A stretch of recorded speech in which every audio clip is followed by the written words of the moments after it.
তারেক রহমান সাহেবের সাথে ambassador of Brazil এবং অ্যাম্বাসেডর অফ সুইজারল্যান্ড সৌজন্য সাক্ষাৎ করেন। এই দুই সাক্ষাৎগুলোতে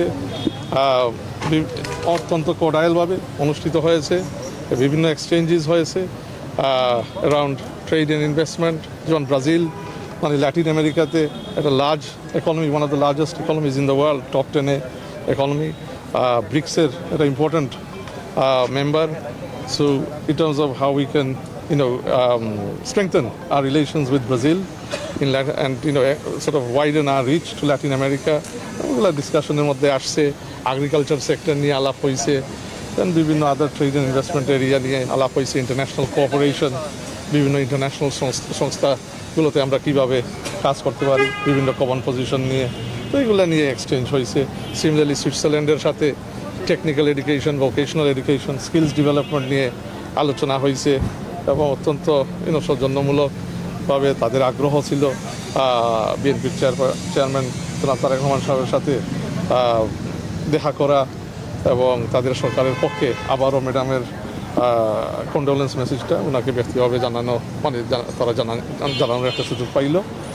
আর কীভাবে এগিয়ে নেওয়া যায় কূটনৈতিক সম্পর্ক, বাইল্যাটারাল সম্পর্ক আগামীতে বিএনপি নির্বাচিত হয়ে যদি সরকার গঠন করে। তো অত্যন্ত ফ্রুটফুল আলোচনা, both with the ambassador of Brazil and Switzerland. Thank you. আর কোনো প্রশ্ন করার কিছু আছে কি? Thank you. আচ্ছা, এই যে কূটনীতিকদের সাথে বৈঠকগুলো, এটা কি আগামীতে চলমান থাকবে কি না? আসলে বেশ কয়েকটা দল কিন্তু দেশের কূটনীতিক প্রতিনিধিরা এসে কিন্তু আমরা দেখেছি যে গত দিনেও তারা এসেছেন, সাক্ষাৎ করেছেন।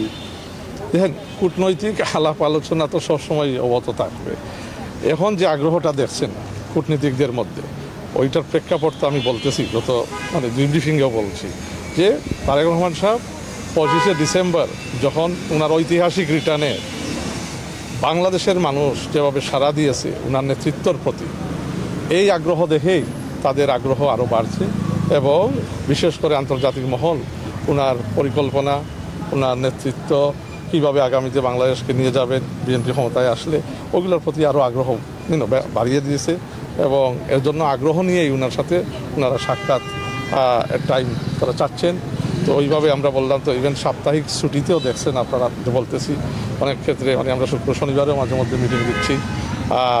তো এগুলাও চলমান প্রক্রিয়া এবং এখন তো উনি পার্টির চেয়ারম্যান, আগামীতে যদি উনি প্রধানমন্ত্রী, ইনশাল্লাহ প্রধানমন্ত্রী নির্বাচিত হবেন, তখন কূটনৈতিক প্রক্রিয়াটা অন্য পর্যায়ে চলে যাবে। পার্টি আর গভর্নমেন্ট তো এক জিনিস না, এটা two distinct things. Running a country and then দেশের ন্যাশনাল ইন্টারেস্টের ভিত্তিতে আমরা যেটা বলে আসছি, আমাদের ফরেন পলিসি আমরা কন্ডাক্ট করব। তো এই ন্যাশনাল ইন্টারেস্টের ভিত্তিতেই এখন এটা হোক ল্যাটিন আমেরিকাতে কোনো দেশের সাথে, অথবা এশিয়া প্যাসিফিকে, মিডল ইস্টে হোক, আর নর্থ আমেরিকায় হোক, we will do it on the basis of our national interest. Thank you.